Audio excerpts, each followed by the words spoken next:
You open Instagram, someone is vacationing in Los Angeles. You open LinkedIn, someone is posting about a promotion. You open WhatsApp, the guy from school who never even scored 50% is now settled in high economic zone. And you're still here. Same city, same struggle, and same confusion in your mind. Everyone says to you that don't compare yourself. But how? How do you avoid comparison when it's everywhere? For example, if you look at your home, your parents may be saying things like, this person's son, that person's daughter, where they've reached. Relatives say, at your age, I had already done this and blah, blah, blah. And inside your own head, you keep thinking, why the hell I fall behind?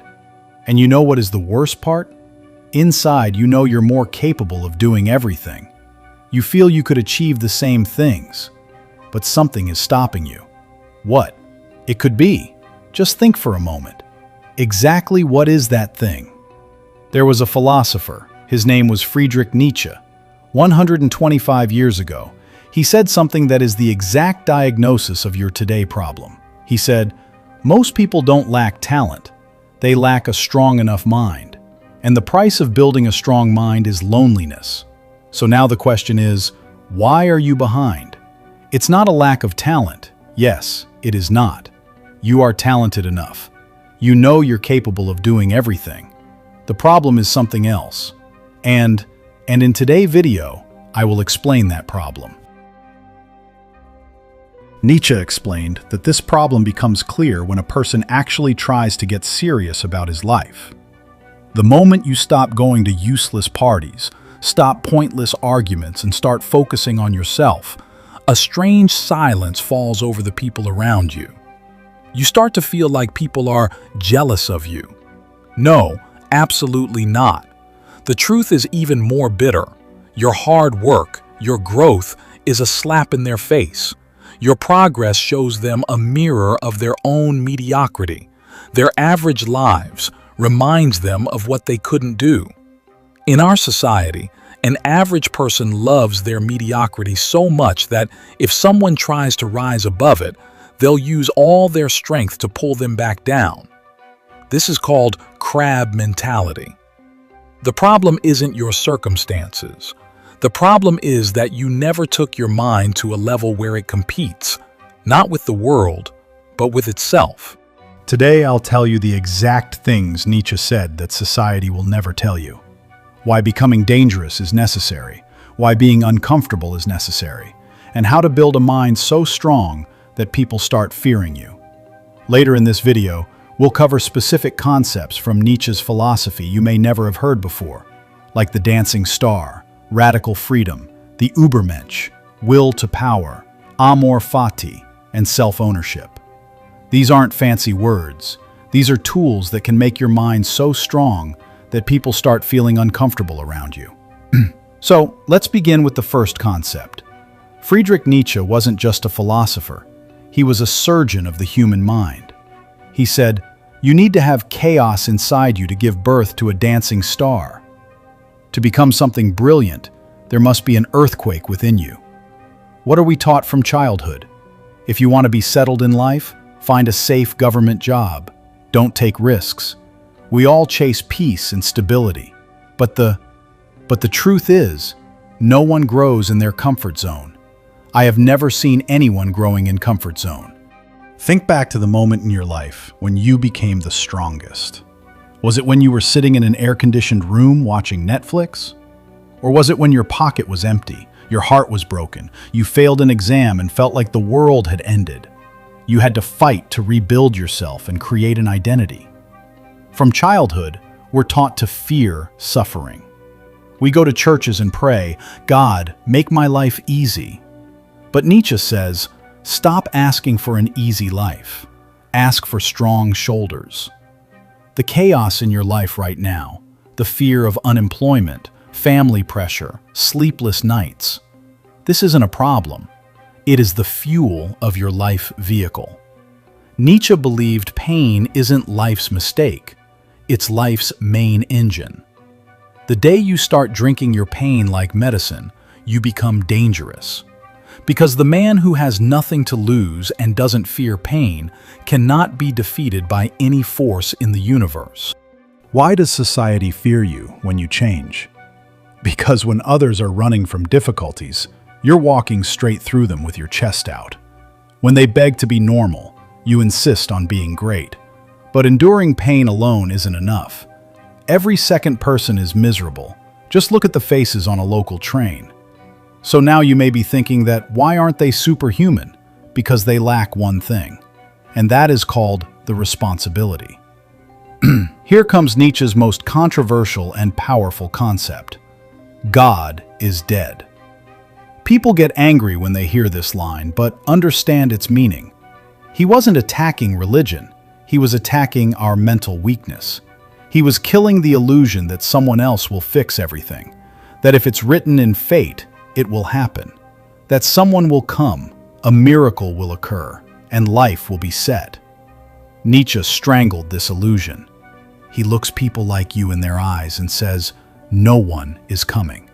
No leader, no boss, no rich relative, no miracle of destiny is going to happen. You are alone. And 100% responsibility for your life is yours. That's scary, right? We're taught to have faith, not to take responsibility. We're taught to blame fate or bad luck when things go wrong.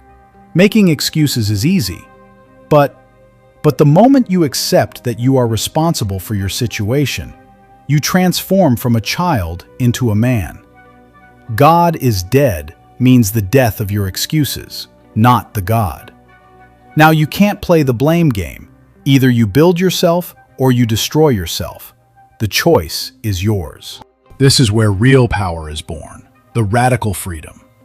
When you realize there's no manual, no predefined path, you start creating your own ways. You don't do the right thing because society says so. You do it because you believe it's right. From here is born a person who doesn't follow the herd, who doesn't need validation, who creates their own values. Nietzsche called this person the Übermensch, the one who has crushed their weaknesses and risen above them.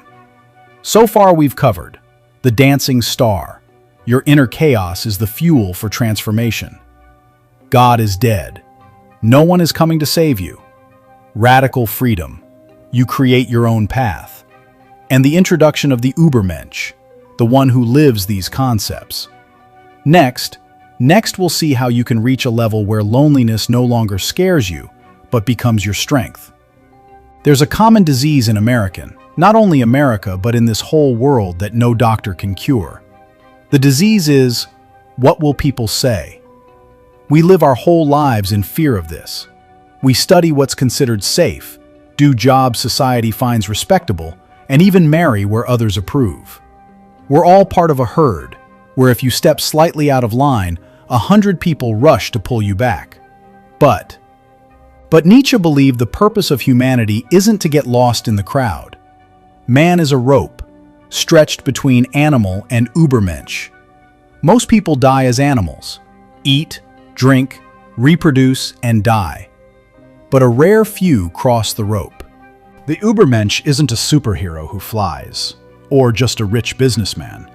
It's a person who has broken the chains of slavery, who isn't controlled by social rules, comparisons, or relatives' taunts.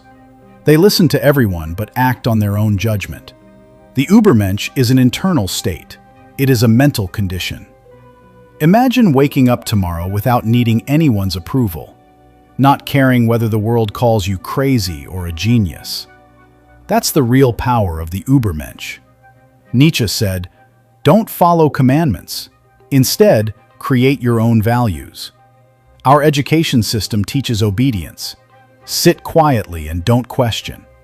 Later it becomes adjust and compromise. And the results are worse.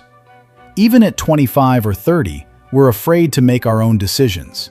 A strong-minded person doesn't flow with the crowd. They ask questions. Why am I studying engineering? Do I truly want this? Or am I just following everyone else? Why am I doing this job? Just to pay EMIs or to build something meaningful? True creators break old tablets and write their own rules.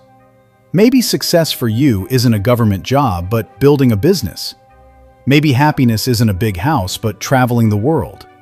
But when you create your own rules, be ready. You'll be made the villain. Society doesn't like independent thinkers.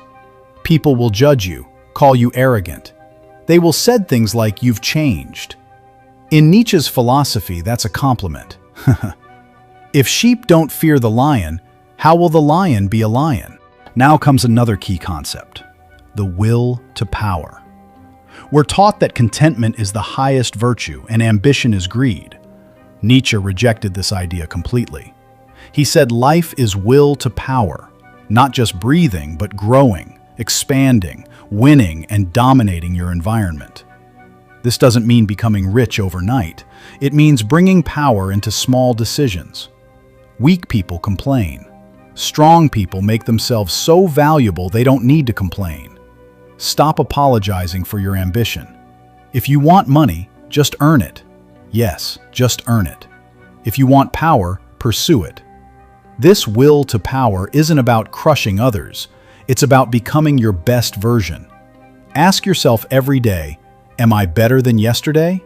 If not, you're wasting your life. But here's the bitter truth. The path to becoming the Ubermensch is lonely. As your mind grows stronger, your friend circle shrinks.